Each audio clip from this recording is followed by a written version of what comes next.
ኢትዮጵያ ውስጥ በዩቲዩብ ከፍተኛ እይታ ያገኙ 5 ሙዚቃዎች እነማን ናቸው?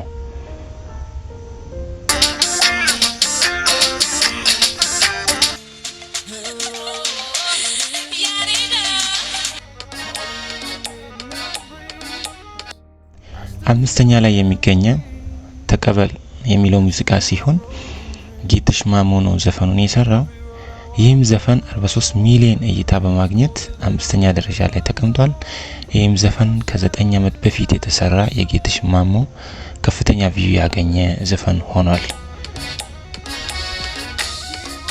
ወደ ሌላው ደግሞ ስንሄድ አራተኛ ላይ የሚገኘው ያሬድ ነጉና ሚለን ለሁለት ያወጡት ዘፈን ሲሆን እንደ ቢራቢሮ የሚለው ነው።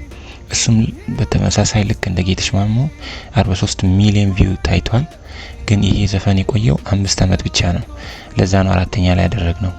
ቪዋቸውም እኩል ቢሆን ያኛው የጌትሽ ማሞ 9 ዓመት ነው የቆየው፣ የነዚህ ግን 5 ዓመት ስለቆየ ያ ማለት ገና 4 ዓመት ይቀረዋል ማለት ነው። በ4 ዓመት ውስጥ ከጌትሽ ማሞ ዘፈን በላይ ሊታይ ይችላል በማለት አራተኛ ላይ ያስቀምጠናል። ወደ ሌላኛው ስንሄድ ዩሳን ጌታውን ይባላል። ቢሳ የሚለው ዘፈን ኦሮምኛ ዘፈን ሲሆን 49 ሚሊዮን እይታን ያገኘ በኢትዮጵያ 3ኛ ከፍተኛ ቪው ያገኘ ዘፈን ሆኗል። ይህም ዘፈን ከ4 ዓመት በፊት የወጣ ዘፈን ነው። በኦሮምኛ ቋንቋ የተሰራ ነው፣ ግን በመላው ኢትዮጵያ በስፋት ሲደመጥ የነበረ ሙዚቃ በመሆኑ እንዲሁም በዩቲዩብ ከፍተኛ እይታን በማግኘት በ3ኛ ደረጃ ተቀምጧል። ሌላኛውን ስናይ ኤፍሬም አማረ ነው። እሰይ የሚለው 72 ሚሊዮን እይታ ነው ያገኘው። ከ7 ዓመት በፊት የተሰራ ዘፈን ሲሆን ይህም ሁለተኛ ደረጃ በመያዝ በከፍተኛ ዩቲዩብ ላይ ከታዩ ሙዚቃዎች ዋነኛው በመሆን ተመርጧል።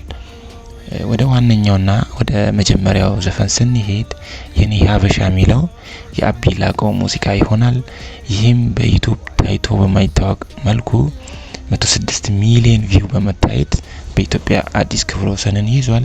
ሌሎችም ብዙ ሙዚቃዎች አሉ። ከነዛ መካከል እነዚህን 5ቱን ነው መርጠን ያመጣናላችሁ። ከነዚህ መካከል የኔ ሀበሻ የሚለው በጣም በእጥፍ ነው እንግዲህ ከሌሎች እየመራ የሚገኘው። እነዚህ ናቸው ዛሬ ይዘንላችሁ የመጣነው። በዚህ ባመጣነው ዘፈን ኮሜንት አስተያየት ያላችሁ ሁላችሁም ኮሜንት እንታደርጉ። ለዚህ ቻናል አዲስ የሆናችሁ ሰብስክራይብ እያደረጋችሁ ቤተሰብ እንድትሆኑ ዘንድ በዚህ አጋጣሚ ጥሬን እያቀረብኩ በቀጣይ በሌላ ፕሮግራም እስክንገናኝ ድረስ ባይ ባይ።